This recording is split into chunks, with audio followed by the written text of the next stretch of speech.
आईचे किचन चॅनलवरती ऑनलाईन फॅमिलीचं मनापासून स्वागत आहे। आज आपण संत्र्याची बर्फी बनवणार आहोत। बाजारातून मी अतिशय छान असे हे पहा असे संत्री घेऊन आलेले आहे। आता ह्याच्यावरती सगळी पूर्ण साल काढायची, आतले बी पण काढायचे आणि मग हे आतलं जे आपला रसाळा भाग असतोय ह्याला ज्युसरला लावून आपण ह्याचा रस काढायचा। हे पाहू शकता तुम्ही, बी ह्यात जाता कामाचा नाही, नाहीतर मग संत्र्याचा रस कडू होण्याची शक्यता असते। आता ज्युसरमध्ये मी हे सगळे पीस जे साफ करून घेतलेले आहेत, नको असलेला भाग मी काढून टाकलेला आहे। हे सगळं ज्युसरला लावून आपण ह्याचा रस बनवून घ्यायचा आहे। संत्र्याची बर्फी बनवत असताना आपण यात कॉर्नफ्लॉवर वापरणार नाही, मैदा वापरणार नाही, आरोग्यवर्धक वस्तू वापरून आपण आज संत्र्याची बर्फी बनवत आहोत। संत्र्याची बर्फी बनवत असताना ह्यात मी अर्धी वाटी बेसन वापरत आहे, तूप वापरत आहे आणि गूळ। त्यामुळे ही बर्फी फारच आरोग्यदायी झालेली आहे। बघू शकता हे सगळे बी मी बाजूला काढले, त्याच्यावरचं हे साल असते ते पण बाजूला काढले आणि फक्त ह्याचा गावा आपण घेत आहे। हे मिक्सरला बारीक करून ह्याला वस्त्र गाळ करणे म्हणजे एका स्वच्छ पांढऱ्या रुमालात ह्याला बांधून ठेवायचं तासभर। सगळा ह्याचा रस खाली नितळून खाली पडतोय आणि हे सगळं आपण आता टाकून देणार आहे, झाडांना घालूया आपण। तर आता मी मिक्सर लावत आहे, मिक्सर म्हणजे ज्युसरमध्येच हे मी बारीक करत आहे।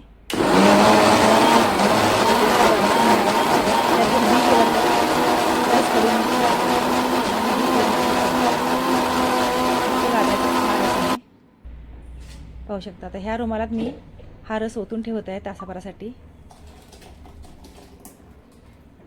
तासाभरानं आपण ह्याची बर्फी करणार आहे।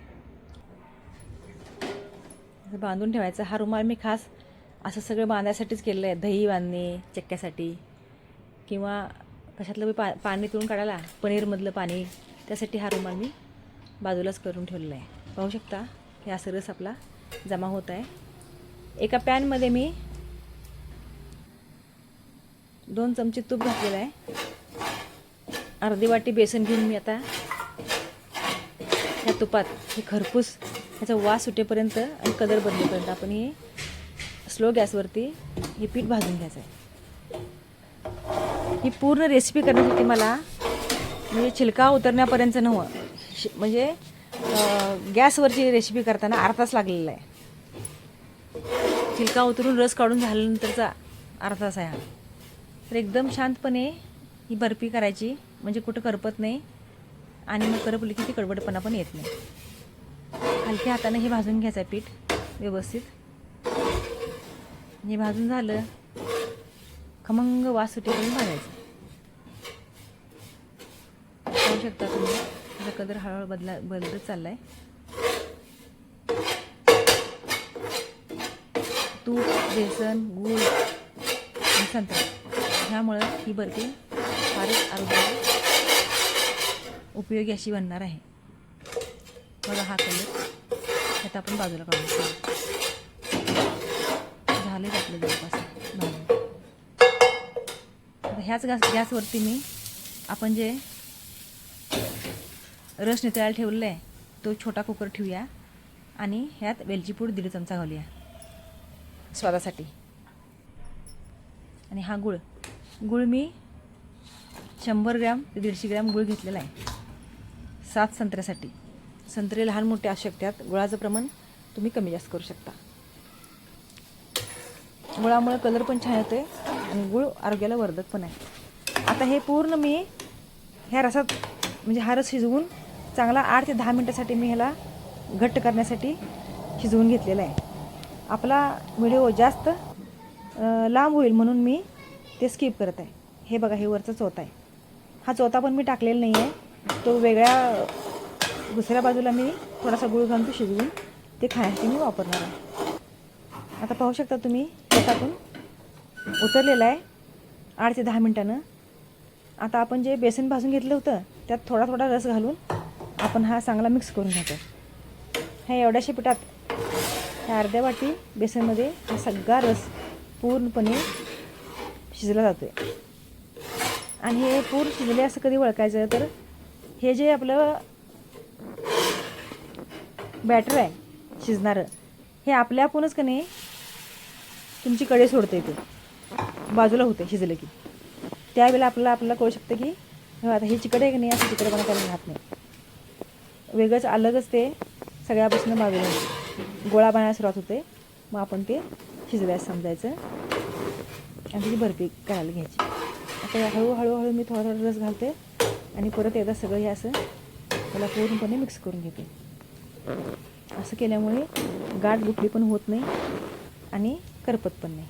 पाहू शकता तुम्ही, थोडा थोडा रस घालायचा आहे, परत त्याला चांगलं मिक्स करून घ्यायचं आहे. संत्रं थोडंसं आंबट असल्यामुळं थोडासा गूळ घातला आहे साखरेऐवजी, आणि गूळ घातल्यामुळं कलर आणखीन थोडा ह्याचा ब्राईट होणार आहे. पण मिश्रण कसं शिजत जाते की नाही तसं तसं ह्याचा कलरसुद्धा सिल्की होत जातो. ह्याला एक वेगळाच स्वतःची एक चमक येते ह्या बॅटरला. व्यवस्थित भाजून घ्यायचं आहे. पूर्ण पाणी हे रस आटला की आणि उरलेला आपण ह्यात रस घालायचा. ह्याला एक 5 मिनटं मला लागलेली आहेत. पहिला रस शिजवायलाच मला 8 ते 10 मिनटं लागलेली आहेत.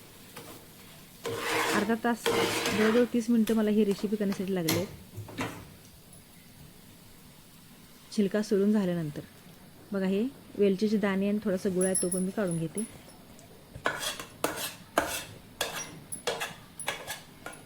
आता हे आणि परत सगळं मिक्स करायचं आणि सगळं शिजवायचं. अतिशय स्वादिष्ट आणि दिसायला दुखणी अशी बर्फी तयार होते. ह्याच्यावर तुम्ही ड्रायफ्रूट्स पण घालू शकता. बघा हे असं अलग होतं. हे तुमचं ज्या वेळेला पूर्ण तयार होते त्यावेळेला आपल्या पण हे बघा असं पीठ सोडतं हे बघा असं. आता हे आपलं पूर्णपणे शिजून रेडी झालेलं आहे. तर चॉपरच्या एका त्या चॉपरवर मी थोडंसं तूप लावून घेतलेलं आहे आणि त्यावर हे सगळी पेस्ट आहे की नाही आपली संत्र्याच्या बर्फीची ही काढून घेत आहे. ह्याला चांगलं पसरून घ्यायचं आणि थोडं थंड झाल्यानंतर ह्याला आपल्याला पायदासा आकार द्यायचा, त्रिकोणी किंवा चौकोनी. गोल पण तुम्ही काढू शकता. एखाद्या बाटलीचं टोपण किंवा डब्याचं टोपण काढून तुम्ही गोल गोल पण करू शकता. हे ते वरनं गेले ड्रायफ्रूट्स.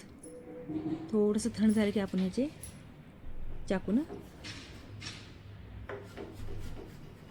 पीस करून घेऊया. एकदा ही बर्फी तुम्ही करून पहा. माझा हा व्हिडिओ जास्तीत जास्त लोकांपर्यंत शेअर करा. माझ्या चॅनलला सबस्क्राईब करा आणि लाईक करा. धन्यवाद. बघू शकता तुम्ही. आणि जरा गार झालं की आणखीन थोडं घट्ट होतं हे बघा असं.